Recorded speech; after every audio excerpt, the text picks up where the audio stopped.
আসসালামু আলাইকুম রহমতুল্লাহি ওয়াবারাকাতুহু। আলহামদুলিল্লাহ ওয়া কাফা ওয়া সালামুন আলা ইবাদিহিল্লাযীনা ইসতাফা, আম্মা বাদ। সম্মানিত দিনদার ভাই বোনেরা, আজকে একটি গুরুত্বপূর্ণ আমল, যে আমলটি যদি করতে পারেন, অনেক মুদাব্বির ভাই আছে যারা দিন হাজির করেন, তাদের অনেক উপকার আসবে। আজকের আমলটি কিভাবে জিনকে বন্দি করবেন, জিনকে কিভাবে আটকাবেন রোগীর উপর, সে সম্পর্কে আলোচনা। ভিডিওটা দেখার আগে একটা লাইক এবং সাবস্ক্রাইব করে পাশে থাকবেন, কেননা প্রতিদিন আমি আপনাদের সম্মুখে সুন্দর সুন্দর আমল এবং তদবির নিয়ে উপস্থিত হই। জি সম্মানিত দিনদার ভাই বোনেরা, অনেক মুদাব্বির আছেন, রোগীর উপর জিন হাজির করেন কিন্তু আটকে কথা বলতে পারেন না। রোগীর সাথে আপনি কথাবার্তা বলতে পারেন না। রোগীর উপর জিন হাজির হয়েছে, হাজির হওয়ার পরে দেখা যায় 2-1 মিনিট কথা বলে অটোমেটিক ঘাট করে চলে যায়। আপনি তাকে আটকাইতে পারেন নাই। শুরু থেকে শেষ পর্যন্ত তার সাথে কথাবার্তা বলে আপনি তাকে বিদায় করে দিবেন, কিন্তু সে কি আপনার কথা শোনে না, আপনাকে অ্যালাউ করে নাই। 1 মিনিট 2 মিনিট পরে কি উনি চলে গেছে।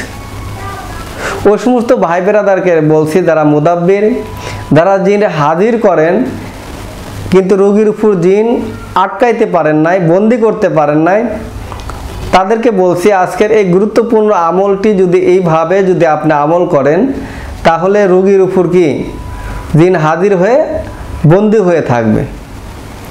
তখন আপনি তার সাথে কথাবার্তা বলে তাকে সুন্দরভাবে বিদায় দিতে পারবেন। সম্মানিত দিনদার ভাই বোনেরা, রোগীর উপর জিন আপনি কিভাবে আটকাবেন, কিভাবে বন্দি করবেন, নিয়মটি আমি বলে দিচ্ছি। সম্মানিত দিনদার ভাই বোনেরা, ডান হাতের শাহাদত আঙ্গুল দ্বারা রোগীর চারপাশে ঘোরাবেন, মাথার উপর দিয়ে চতুর্দিকে শাহাদত আঙ্গুল দিয়ে চতুর্দিকে ঘোরাবেন আর বলবেন, আয় আল্লাহ, এই কোরআনের শক্তিতে রোগীর গায়ে জিনকে আটকিয়ে দাও। আপনি শাহাদত আঙ্গুল দিয়ে চতুর্দিকে ঘোরাবেন আর এই আমলটি করবেন আর বলবেন, আয় আল্লাহ, এই কোরআনের শক্তিতে তুমি জিনকে বন্দি করে দাও, আটকে দাও। তখন দেখবেন ইনশাআল্লাহ তাআলা জিন বন্দি হয়ে যাবে। জিনের 14 গোষ্ঠীও রোগীর উপর থেকে আর যাইতে পারবে না, বন্দি হয়ে যাবে। তখন আপনি রোগীর সাথে কথাবার্তা বলে বাস ও জিনকে বিদায় দিতে পারবেন। সম্মানিত দিনদার ভাই বোনেরা, সেই আমলটি কি? সূরা আর রহমানের 35 নম্বর আয়াত, সূরা আর রহমানের 35 নম্বর আয়াত, আমি এই আমলটি বলে দিচ্ছি। বিসমিল্লাহির রহমানির রহিম। ইরসালু আলাইকুমা শুওয়াজুম মিন নার ওয়া নুহাসুন ফালা তানতাসিরুন। আয়াতটি আবার বলে দিচ্ছি।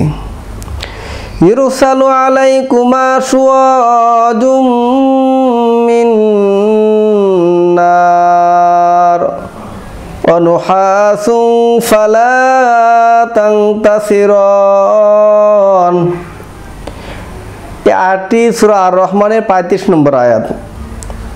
এই আয়াতটি পড়বেন, পাশাপাশি আয়াতুল কুরসি পড়বেন। এর সাথে আয়াতুল কুরসি পড়ে রোগীর বাম পাশের উপর থেকে নিয়ে মাটি পর্যন্ত ফু দিবেন এবং ডান পাশে ফু দিয়ে মাটি পর্যন্ত নেবেন এবং মাথা থেকে পা পর্যন্ত সম্মুখে ফু দিবেন। দেখবেন ইনশাআল্লাহ তাআলা রোগীর উপর থেকে জিনটা আর কখনোই যাইতে পারবে না। এইভাবে যদি মুদাব্বির কোনো ব্যক্তি আমল করে, জিনের কোনো শক্তি থাকবে না যে ওই জিনের যে রোগী আছে রোগীর উপর থেকে চলে যাবে, এই শক্তিটা জিন আর কি পাবে না। সম্মানিত দিনদার ভাই বোনেরা, গুরুত্বপূর্ণ একটা আমল দিলাম। এই আমল দ্বারা আপনারা উপকৃত হবেন যদি আপনি আমল করতে পারেন এই নিয়মে, ইনশাআল্লাহ তাআলা আশা করা যায়। সম্মানিত দিনদার ভাই বোনেরা, ভিডিওটা দেখার জন্য ধন্যবাদ। পরবর্তীতে সাক্ষাৎ হবে অন্য কোনো বিষয় নিয়ে। আসসালামু আলাইকুম ওয়া রাহমাতুল্লাহি ওয়া বারাকাতুহু।